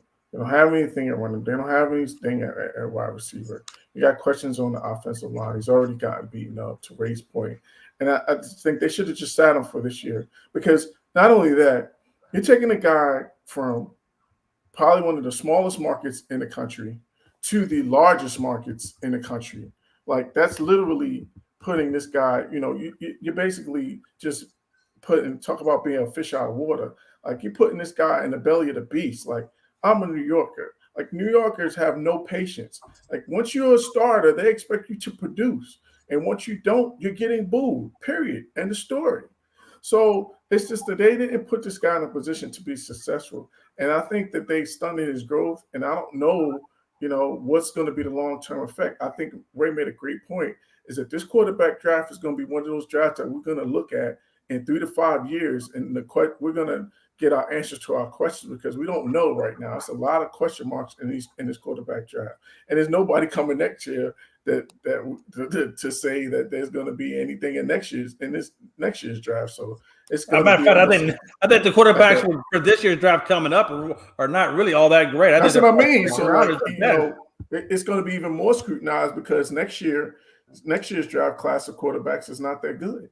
Yeah, and I'm kind of piggyback off that because if you think about it, like who were really the top 3 quarterbacks out of this year's draft that people were looking at? Trevor Lawrence, Mac Jones, Justin Fields. They were the big time names. Like pretty much Trey Lance, maybe if he gets in the right situation because he comes from North Dakota State. I mean, they had success with a couple quarterbacks before, and then Zach Wilson was your next best option as far as BYU. To me, it was one of those. I think some of these teams just reached. They were like, well, if we get them in the right situation, we put them in the right spot, they'll be good. But yeah, I think this is one of those drafts that people were like, oh, this is the draft for the quarterback of the future. No, it's not. This was not the draft. Not unless you were the Jacksonville Jaguars and you had the number 1 overall pick. This was not the quarterback draft of the future. Well, again, to Ray's point, though, Trevor Lawrence has not played well. I live in Jacksonville, so I have the unfortunate pleasure of having to watch these guys every week. So the guy's struggling because, again, it's not the talent is just not there. You need offensive talent to be successful as a quarterback. Yeah, I agree with you, and I was never really sold completely though on Trevor Lawrence to begin with. I don't know. I just something about him. I still feel like he's just not a pro-ready type quarterback. I mean, I think Mac Jones was. I think you get somebody like Joe Burrow. Man, a generational kind of guy. Of course, even Joe Burrow, you saw what happened his first year, tore every damn ligament in his knee. He had to come back his second year to actually prove that he is that guy. And I think with Zach Wilson, they're throwing him out there, expecting him to turn his team around or do something crazy like Joe Burrow, and of course, it's not going to happen. He's just not that type of player. Mac Jones. I tell you, that New England team, y'all watch out. That New England team, I think, is going to be something special this year. I think they're going to surprise a lot of people. Even me, including me. I really didn't see this happening until the last 5 games they've won, and it's just like, man. I mean, who's going to start? It's just crazy. Belichick is doing it again. But I think that's the thing, though. I think if you swap, put Mac Jones in with the Jets and put Sharkland in New England, I think we look at them both very differently. I think absolutely right now looks like, oh, he's Mac Jones because he has to do very little. Hello. If he was in somewhere like the Jets, if he was in Jacksonville, he would not be having this year. And even like I said, he has 8 picks and he's not actually doing a lot. So, I don't know, but if Belichick believed highly in those type of quarterbacks, he would have drafted up to try to get one of them. He didn't. Well, he knew they were going to go first, but he didn't believe in them. He waited for what the guy he thought was going to be the right for him. Yeah, well, and you got to think too. Look at how much Bill would have had to give up to get that number 1 overall pick from Jacksonville. Like don't that's what I'm saying. Yeah, Bill's never really the type that's like, oh, I'm stingy with my draft picks, or I'm fraudulent with them. But I mean, it. Yeah, to me, I think just because he also has that very close relationship with Nick Saban, and again, he had the system that fits Mac the best. Like everybody else, like Ray said, if you put Mac Jones on the Jets and you put Zach Wilson on the Patriots, is a totally different conversation. And even the same thing, even if they completely mixed everything up, if like Justin Fields went to San Francisco or Trey Lance went to, New York, or whoever went to Chicago, or maybe Chicago doesn't trade up and even get a quarterback. Maybe they go to like the Giants. Maybe the Giants draft somebody and get rid of Daniel Jones. Like there's a lot of questions that could go into that. But I think for me, it's all about the quarterbacks who landed in the right system. I think if the Bears can get rid of Matt Nagy, then Justin Fields will be fine. I think once Urban Meyer gets rid of the god-awful coaching staff that he has, once he gets rid of the god-awful coaching staff that Urban Meyer has there, I think Trevor Lawrence will be fine once Jacksonville kind of starts to bring that around him. I think Zach Wilson's in for a rough time because the Jets are just a hot garbage mess. Mac Jones is going to be fine. I really don't see any issues with him. And I think Trey Lance, because he's with Kyle Shanahan, he's with the 49ers who have talent, I think Trey will be fine. I think, unfortunately, Zach's going to be the odd man out of that group of five. He's going to be the odd man out. Yeah, I can see that. I agree with you. It's going to be interesting to see what happens the second half of this season and see what these guys actually do. Let's go ahead and make a segue over to NBA. That's the next step, next stop for today's NBA hot takes. My hot take is I suspect the Rockets might win a third game. We beat the Charlotte Hornets. We beat the Chicago Bulls. I think this team is starting to pull it together. And John Wall is in talks to come back. He's going to come off the bench. I don't know if that's really what they're going to do, but I know he's in talks. He wants to come back and play some basketball. Let's be honest. The Rockets are paying him $91 million. They need to play him. It's crazy to play a man $91 million and have him do nothing but count paper. What do you think, Tony? Are we doing NBA hot take, or you want me to comment on that? Oh, you can comment on that, or you can give your hot take, whatever you feel, whatever strikes your fancy. I'm going to give a hot take. The Lakers finish as the 8th seed in the West and have to do another play-in game to get to it. That's for you, Freddie, because the games don't matter till Christmas. Y'all struggling to be 500. That would be rough. Frank Vogel's definitely getting fired. If that's the case. Yeah, they're 11-11 right now. He's definitely. Yeah, they're the 8th seed right now. They're tied. If that happens, the thing is he? They're going to say, well, it's going to be like the Miami Heat. They start off slow, and then they're going to kind of gradually build into the team that they're supposed to be. Well, let me tell you something. When your team literally just got their AARP cards, you don't got a lot of time to wait. You don't got a lot of time to wait. Listen, them legs ain't getting any younger. And it's apparent they can't make it work without LeBron James. And that's going to be the key thing. If LeBron is out, they're done. But even with LeBron, it's not that much of a different Lakers team. So, watching the LA Lakers is like watching Uncle Drew in real life. That's a great what I'm saying? Like when you go to the LA 4 or when you go to the Staples Center, they should be handing out like 3 things have been gay. That's a great line. That's funny. No, all right. Hey, so what do you got over there, Ray? What's your hot take, man? I had a couple, but I'm going to go with this one. The Golden State Warriors will have the Most Improved Player Award winner and the MVP award winner this year. I love the Most Improved. Jordan Poole. He will be Most Improved. He's been phenomenal. I think the only thing that can hamper that is I don't know who's going to the bench when Klay Thompson comes back. And in that case, he probably that to me, that's going to be the biggest thing that'll affect his Jordan Poole's minutes. Right. Yeah. Because you still got to play Andrew Wiggins as well. So Wiggins plays great defense, and he just that's what I'm saying. So I think that's going to hurt him. Well, I guess we're going to see the telltale because they just sent Wiseman and Thompson down to the G League to see how well they're going to do. So that's going to be the telltale sign as to whether or not they even have to worry about that. Yeah. And I think that'll be – but I tell you, if you got Draymond out there with Poole, Clay, Wiggins, and Curry, that's a heck of a final five that you got to match up with. It's a small five, but – Hey, you throw Wiseman in there. Or you throw Wiseman.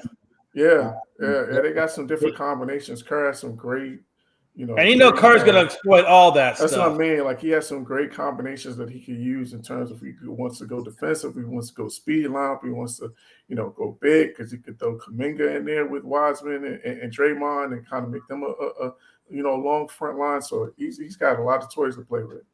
Yeah, he does. All right, let's get your hot take. We're about to hit that Warriors on the next topic anyway. So what's your hot take, Kenny? I'm going to double down on the Warriors and say that they will not break their record for regular season victories. I think they'll take their foot off the gas in the second half to make sure that they're healthy going into the playoffs, especially with Klay Thompson trying to manage his minutes and trying to figure out the rotations and things of that nature. That's going to cause them to take a little bit of a step back because Kerr is going to play around with different combinations. So I think that's going to have an impact on their record. And I think as a result of that, they're not going to break their regular season record. That's the way to start off the next question.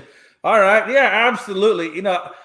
I tell you, man, if it's all going to depend on Thompson and Wiseman and when they come back is whether they can break that season. But I'll tell you this, though, man, anytime you got a guy like Steph Curry leading the way, though, man, damn.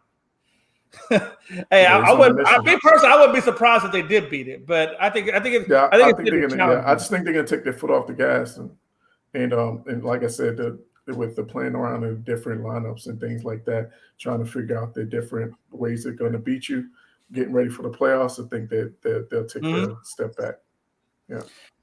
Yeah, that's going to be interesting to see. All right, Tony, so what's your thought process on these Warriors? Can they break the regular season record they set last go around? Can they beat that record?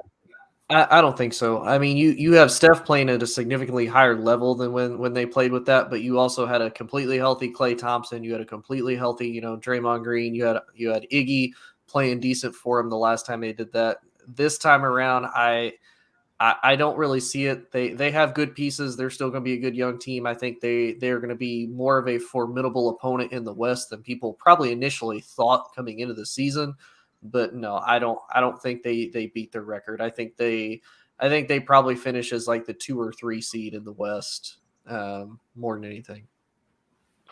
All right, Mr. Ray, you want to wrap that one up? Yeah, no, I agree. I think they're good if they're close. I think they'll go for it. But I do think down the stretch, it's kind of that old adage of do you rest players or do you play players to keep them in good rotation? I think when they went that 73-9 year, they saw that it wore on them at the end of the year, and I think it came back to bite them in the finals. Granted, they were up 3-1 that year, so I don't know how much of that you would say was really that had them come up short. But I think they've seen that, and health is a fickle thing. They've had some injuries, but I think they will get close. I think they will be a 1 or 2 seed. I just think their bench, Gary Payton, the second has been playing well. Bielitsa. Some of these quote-unquote cast-offs are just playing phenomenal just because the system works. And I've been very critical of Kerr as a coach, but I think he's showing he's all right. He's done some really good things. And I think a lot of that is the culture there that Steph really and Draymond also, they really dictate that. So I think they'll be there, but I just think down the stretch they're going to rest some, but they can't take them too far off the gas because you don't want to go into the playoffs. And if you fool around and end up with the Lakers in that first round matchup, I don't care how bad the Lakers have looked. That's not a team you probably want to play in the first round of the playoffs. So I think it'll be interesting to see how that goes. Yeah, especially now that they're riding a good wave of momentum. You never want to give up the momentum if you have it. Yeah, That's interesting. So speaking of which, let's talk about MVPs. That's our next one, MVP topic. Who's playing like an MVP right now? I mean, I still like my boy Steph Curry. I just love Steph Curry. He's my MVP right now just because he's just playing so electric.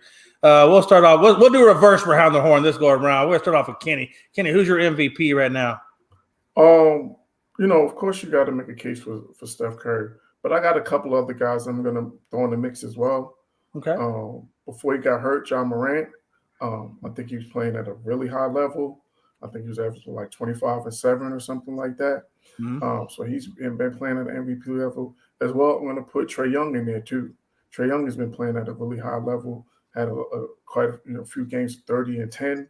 So he's really kind of figured out the kind of stop the foul hunting and stuff like that. And he's just hooping. And I just think those two guys have been playing on a really high level. So if I had to do like a 1, 2, 3, it would be Steph, and then it would be Ja, and then it would be Trae Young. Yeah, absolutely. I like Trae Young is one of those guys. I do like his game, and I'm kind of curious to see how well these Hawks go this year in the playoffs, given what they did last year. Mm-hmm. All right, so Mr. Ray, who's your MVP? I think I said it last topic. I'm going with Steph as the front runner, but a guy that I don't think is getting enough credit, and I'm not sure why this is, to be perfectly honest. Kevin Durant still has the Brooklyn Nets in the East. James Harden, we talked about how bad he's played this year. We talked about the passion that was the Kyrie Irving situation, and Blake Griffin's now not even in the rotation, but he has those boys in the number one spot in the East that is pretty loaded. New York, the Knicks were supposed to come back better. The Bucks, some other teams, the Wizards have taken some steps forward, and they're still the one seed. So Philly, I don't have put a lot of stock in Philly just because he stays hurt. But there's been some movement in that conference. Miami, we forgot about. Yeah. Miami's another one. And somehow nobody's talking about Brooklyn or what Kevin Durant is doing. That's and they're the ones. So he's definitely my second. And I think as things get closer towards the end, he's going to continue to differentiate himself. But Steph's in one, but Kevin Durant's a close second for me. Yeah, Tony, who's your MVP? Yeah, I would definitely go with Steph as my number one. I would probably even tie Steph and KD as my number ones for MVP. I also agree with Kenny. Morant would have definitely been up there had he not gotten hurt, because he's playing out of his mind for sure. Trae Young for sure. You could probably even make an argument for Luka, because I mean the Mavericks are still competitive. I mean Luka is basically the heart and soul of the Mavs, so probably make an argument for him. But yeah, I think if I have to give it to one, I'm gonna give it to Steph. Yeah, only thing with the Mavs is I don't know. Them and the Hawks are kind of in the same boat, that they're kind of, straddling that 500 fence. Mm-hmm. So, but so are the Lakers. So I mean, yeah. The difference is the Mavs are in the playoffs at the 4th seed, and the Hawks are out of the playoffs at the 9 currently. So that's true. Yeah. Hey, real quick, before we move on to this last topic, I remember, when Harden was speaking of Harden with the Nets, when he was playing with Houston, he was in all kinds of MVP race conversations. It just seems like since he's left Houston to go be with Brooklyn, that's not the case anymore, and he's just kind of gone by the wayside. Is Harden done, or do you think he's ever going to get back in those MVP conversations? No, he's definitely not done. I think because when he first got to the Nets, before he got hurt, he was in the conversation for MVP, because he came in there and kind of really just hit the ground running. And Kyrie moved over to the 2, and he took over the 1, and they was rolling. So he was in the MVP conversation at some point. So he's far from done. I think what happened was that, and he kind of spoke to it, that he had to adjust. Like, he was one of those guys that played that foul hunting game, and like he had to adjust to the fact that the referees weren't making those calls like they were in previous seasons. So he had to adjust his game and really get to playing just playing basketball. And stop trying to, manipulate calls. And then once he started to figure that out, I think he's gotten a little better. I think the other thing was that he had to play himself into shape. Right. That hamstring injury kind of really, caused him not to be able to train in the off season like he wanted to. So I think that's also a factor as well. So I think he's still rounding into form, but he's far from done. I just think it's a matter of him adjusting to the whistles, and then also getting himself in tip-top condition. Okay. All right. That brings us to our last topic for the night, and that's John Wall. What are they going to do with John Wall? I personally think they need to play the guy. I think he needs to be playing because he's coming. If you're paying $91 million, you should be on the floor. And if you're a competitor, if you really are a competitor, you should be on. And I know he wants to be on the floor. They don't want to put him in a starter position because they want to develop their young core. So can he let himself, be a backup, getting that high pay? And I don't know if he's going to be able to do that. I think it's still a toss-up as to whether or not he actually comes back. I don't know if he's going to take that bench role that's what Houston's wanting to give him. Tony, what's your thought process is? What are they going to do with John Wall? Yeah, I mean, I'll be honest. I kind of look at it the same way with like the whole Ben Simmons thing in Philly. Just trade the dude. I mean, get something out of it because I mean, you can either eat his contract, and I mean, technically they don't have to pay him, but I mean, is kind of a waste of a roster spot because I mean, for Houston at this point, we know they're in a rebuilding point. Like Houston is just bad. I mean, ever since they got rid of Harden, they've been bad. So really, for Houston, they need to get something out of this because eventually, especially with the NBA, because it's such a player driven league, he may eventually just be like, "Look, I'm not going to do this, so either trade me or let me go, one of the two." And if I'm Houston, get what you can out of it. If you can give them to somebody, and if you can get a couple draft picks, maybe a couple players in return, go for it. Because I would rather get something out of nothing. Because if the dude says, hey, I'm not going to be a backup. Okay, bye. Like this is a team thing. Like you have to contribute. Now, if it was somebody at James Harden, KD's level, okay, we might have to have a little bit more of a conversation. But this isn't a dude that's going to make or break the Rockets to being in the playoffs or not. So to me, I say get what you can. Problem is do they want to eat away that? Well, they're going to eat that $91 million regardless. Even if they trade him, they're still going to eat that $91 million. The problem is who out there wants John Wall? Because I don't think there's really a lot of offers coming in for him. Yeah. What do you think about that, Ray? No, I agree. I think the best move is to trade him. I think the Ben Simmons situation makes sense just because of the numbers. I think there are a couple other teams. I think Boston could use a point guard. Even in, like I said, in New York right now, the Knicks have just benched or taken Kemba out of the rotation. So I think he could come. I think he would fit that kind of dynamic. They get up and down. I think there's a lot of different places he could play. I would love to see him play. I think he earned the right to play. Everybody killed him for that deal. He earned that contract. He brought life to the city of DC. He led that team. And if LeBron James wasn't in the East, they could have done some really amazing things. The other part that, and I don't think I got to talk about, was for the James Harden piece. I agree the conditioning is a big part, but I also think he's been in flux. And we kind of talked about it with football teams. That team never got to play together last year. They finally got it together in the playoffs. And then this year, it's just been a whole new set of group people. And then he hasn't had a defined role. So I think the calls thing, I think they purposefully overcorrected the same way I think they're kind of overcorrecting on LeBron and some of the texts and fines he's starting to get. Like, I'm not sure what the NBA is really doing in some of these cases with some of these suspensions and fines. But I would like to see John Wall gone.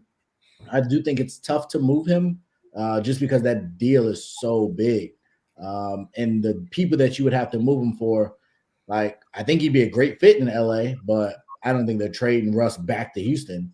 I don't think they want bad contract for another. Woo. Yeah, I think that's the sad part, is that deal just makes him almost untradeable because it's just so big.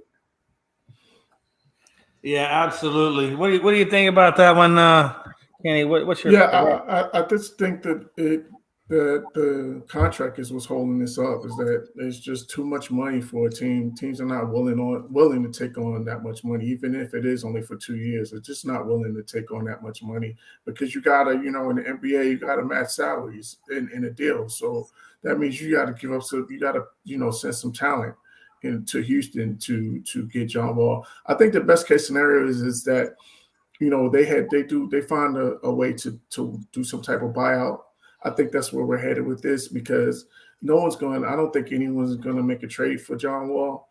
I think they're just going to wind up having to buy him out. But I think what they need to do, and I think also John Wall is going to have to humble himself a little bit and just come off the bench and show that he can still play in this league. Because he did show I think it was 40 games last year, he averaged 20 points.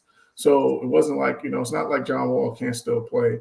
You can see clips out there on social media that he still got the quickness. He still got the, his athletic ability. He can still get to the basket. He can, do what he needs to do, being John Wall. So I just think he's going to need to humble himself and just come off the bench because it's a youth movement in Houston. And rightfully so. That's what they should do. They got a nice young backcourt with Kevin Porter Jr. and with Jalen. So I just think he's gonna have to come off the bench and show what he could do, with some bench minutes. Because even if he winds up, getting bought out and going to a team, if he wants to go to a playoff caliber team, that's probably going to be his role, is that he's going to have to come off the bench for some playoff caliber team.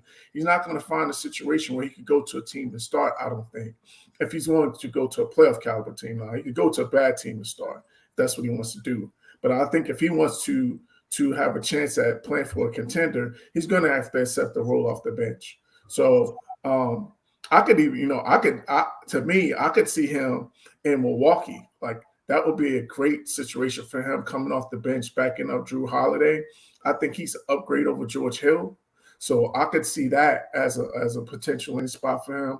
Miami, coming off the bench behind Kyle Lowry. That's another situation where I think he would give them great punch coming off the bench, because when they go to their second unit, you put him with Tyler Hero, and they out in the open court with him and Tyler Hero, and those guys getting up and down. I think that could be a good situation for him.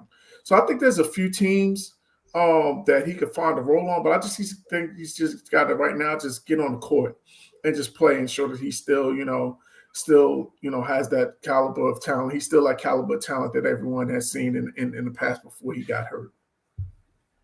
Absolutely. Hey, quick update. So Washington is really putting it on Seattle right now, 17-9. A little under 3 minutes left in the game. Unless they pull out some kind of miracle upset, it looks like Seattle's going to go to 3-8. So we should probably say a prayer for Seattle right now. Go ahead. I feel like we should go to confessional for Seattle. Hey, anybody got any final thoughts before we send off?